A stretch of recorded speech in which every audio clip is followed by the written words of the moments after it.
अध्यक्ष महोदय, दोनों ऑन कर रखे उसने। अध्यक्ष महोदय,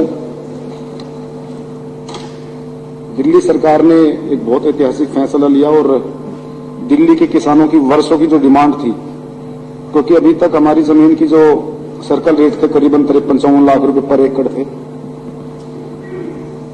और जबकि आसपास के सटे हुए जो शहर है गुड़गांव है, जैसा भाई साहब ने बताया, वहां पे कई गुना सर्कल रेट पहले से ही है।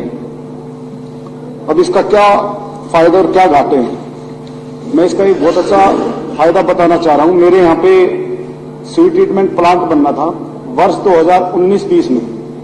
एक किसान की जमीन का अधिग्रहण हुआ और उसको 52,60,000 रुपए के हिसाब से उसकी जमीन का नोटिस सेक्शन 4 हुए, सेक्शन 6 हुए, सेक्शन 9 हुए, और उस अधिग्रहण के खिलाफ वो किसान दिल्ली हाईकोर्ट चला गया।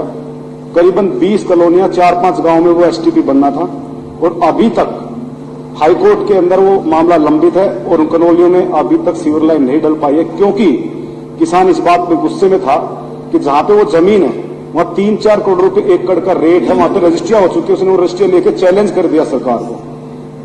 इसके जो नया सर्कल रेट लागू होगा, इससे इस तरह की समस्या से भी निदान मिलेगा। आने वाले समय में सरकार के डीडीए के जो भी कोई प्रोजेक्ट होंगे उनमें इससे बाधा बिल्कुल नहीं आएगी। ना कि सिर्फ 10% सर्कल रेट बढ़ा है। मुझे याद है 2015-16 की बात है, ओलावृष्टि से पूरे दिल्ली देहात की फसलें बर्बाद।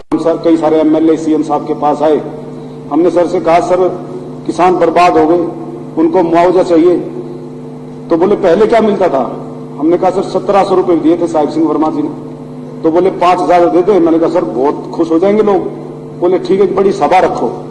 तो हमने बवाना में एक बड़ी सभा रखी और हमारे पैरों तले जमीन खिसक गई जब उन्होंने आके 20,000 रुपया पर एकड़ के हिसाब से मुआवजा न कि सिर्फ ऐलान किया, 3 महीने में किसानों के अकाउंट में पैसा आ गया। देश के इतिहास में ये पहली बार हुआ है। मैं गुजरात का प्रभारी रहा हूं, मैं आपको बताना चाहता हूं 70 रुपए आए किसानों के खाते में, 70 रुपए, 400 रुपए, 500 रुपए। ये हालात उस गुजरात प्रदेश के यहाँ पे 30 साल से भारतीय जनता पार्टी की सरकार बैठी है। देश का अकेला मुख्यमंत्री है जो इस देश में सबसे बड़ा मुआवजा देने का काम अरविंद केजरीवाल ने किसानों को किया। अब मैं इससे और आगे बढ़ता हूं।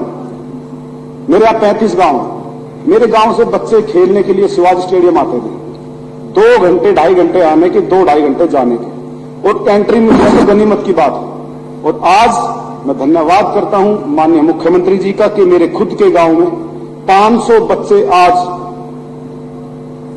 हॉकी खेल रहे हैं। दिल्ली की टीम वहां से बनती है, राष्ट्रीय टीम में खेले हैं। और आज कई सारे अलग अलग डिपार्टमेंट, चाहे वो सर्विसेज हो, नेवी हो, हमारे गांव देहात के बच्चे हर उस टीम के अंदर मिलेंगे और 1-1.5 लाख रुपए सैलरी ले रहे हैं, सरकारी नौकरी कर रहे हैं। ये फायदा उस स्टेडियम से हुआ। इसके अलावा अभी 3-4 गांव में हम ग्रामीण विकास बोर्ड से इंडोर स्पोर्ट्स कॉम्प्लेक्स बना रहे हैं, जो कभी गांव वालों ने सोचा भी नहीं था कि ये होगा, पॉसिबल है, जिसका हम अगले 2 महीने में काम शुरू करने जा रहे हैं। इससे आगे और बढ़ूं, आजाद भारत के इतिहास में क्या कोई सोच सकता है देश की राजधानी दिल्ली में ऐसे भी गांव है जहां पे मोहल्ला क्लिनिक आज तक नहीं? कुछ गांव में मोहल्ला क्लिनिक बच गए, 2-3 गांव है, उनमें भी करने जा रहे हैं। लेकिन दिल्ली देहात के करीबन 20 गांव, मेरी विधानसभा की बात कर रहा हूं, 20 गांव में पहली बार स्वास्थ्य सेवा देने का काम इसी अरविंद केजरीवाल सरकार ने किया, जो कि अपने नाम में एक धर्म का काम भी है, पुण्य का काम भी। कभी नहीं सोचा था कि खेतों से खेतों में जाने वाले रास्ते, गांव से गांव में जाने वाले रास्तों पे कभी सीमेंट के रोड बनेंगे, कभी उनके ऊपर स्ट्रीट लाइट लगेगी। कभी आप साथियों को आने का मौका मिले तो मैं जरूर दिखाना चाहूंगा नजफगढ़ विधानसभा, मटियाला विधानसभा, बवाना विधानसभा। मैं सैल्यूट करता हूं अपने सारे विधायक साथियों से, जो आपने देहात के अंदर जो काम करके दिखाया है। आज मैं चुनौती देता हूं, ऐसे स्कूल मैं अपने देहात में दिखा दूंगा कि जहां भी भाजपा रूलिंग पार्टी जिन राज्यों में है, एक स्कूल दिखा दे। जिम्मेवारी के साथ कहता हूं, दिल्ली सरकार जैसा ग्रामीण क्षेत्र में बना हुआ, राजनीति से आज इस्तीफा दे दे। एक भी भारतीय जनता पार्टी की जहां पे सरकार है, और चैलेंज किया था हमने गुजरात में कि एक स्कूल दिखा दे दिल्ली जैसा, पूरे गुजरात के अंदर जैसे 30 साल भारतीय जनता पार्टी सरकार है, ग्रामीण क्षेत्र के अंदर अध्यक्ष महोदय 100 किलोमीटर में स्कूल नहीं है।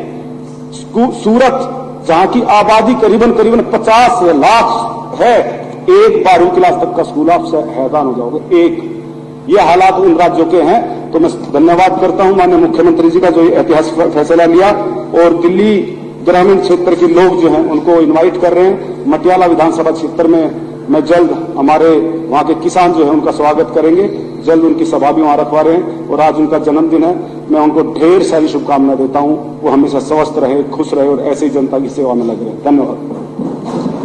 अब सदन की